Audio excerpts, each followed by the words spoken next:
On September 20th, 1519, Portuguese explorer Ferdinand Magellan, with 5 ships and a crew of 270 men, set sail from Sanlúcar de Barrameda in southern Spain on what would become the first circumnavigation of the world. He wanted to reach Southeast Asia, where spices grew and gems were to be found, by sailing westwards across the Atlantic Ocean.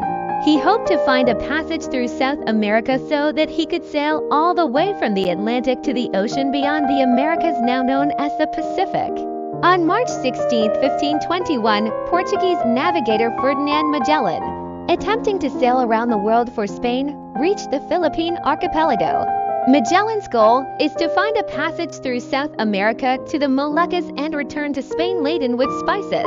Magellan's arrival in the Philippines paved the way for Spanish rule, introduced Christianity to the islands, and still lives on in the stories and cultural practices of the Filipino people. The importance of knowing our history from the time before the coming of the Spaniards to now our government, community, livelihood pre-Spanish period. That we have a thriving civilization before the Spanish colonization. Knowing our history under the Spanish rule is also important, because it is a big part of our history that for 300 years, we are a part of the Spanish rule. Many of our lifestyle, culture retain up to this day, reflects the influence of the Spanish occupation in our country. Christianity have become a major religion in the Philippines because of the long Spanish occupation with us.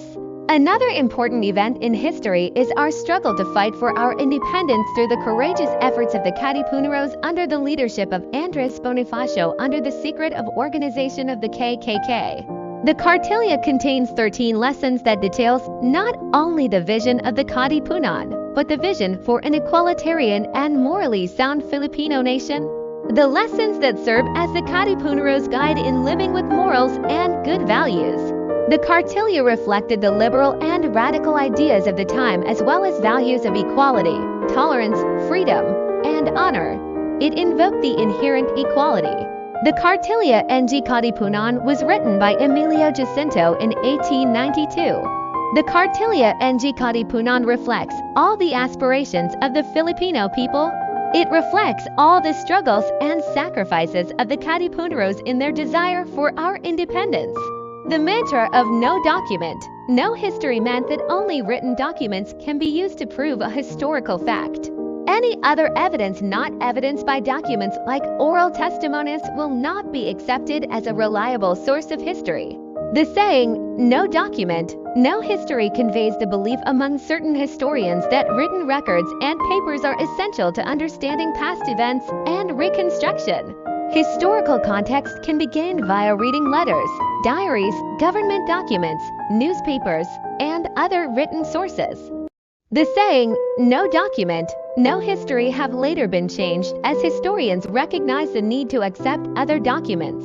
Many histories, cultures, practices cannot be recorded and recognized if they will strictly adhere to the reliance of looking for a written document as evidence of an event in the past. There are many old people, or Filipino in the past who cannot read nor write, but by the strong retention of memory, can relay important events through song and spoken poetry.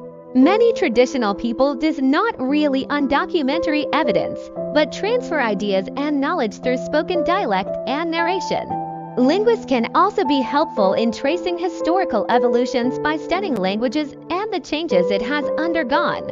If we trace the language of the people like Zamboangueño, their Chivicano dialect reflects the history of Spanish occupation under us. It is the mixture of our local language and the Spanish dialect.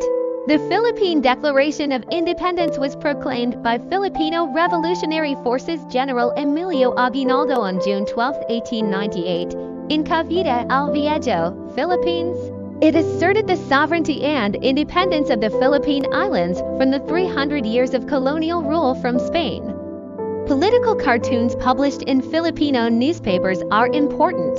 Political cartoons in the Philippines during American rule had a significant impact on the political discourse of the time.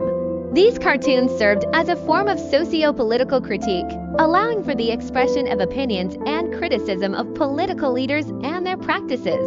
The speech of Corazon Aquino before the U.S. Congress purpose is to declare the freedom of the Filipinos from the Marcos regime and dictatorial government. It marks the democracy of the Filipino government from the Marcos regime. It is a hope to make a new beginning for the Filipinos and to its government. And it's a request for support and appeal for financial assistance by informing the Americans about the Philippine state.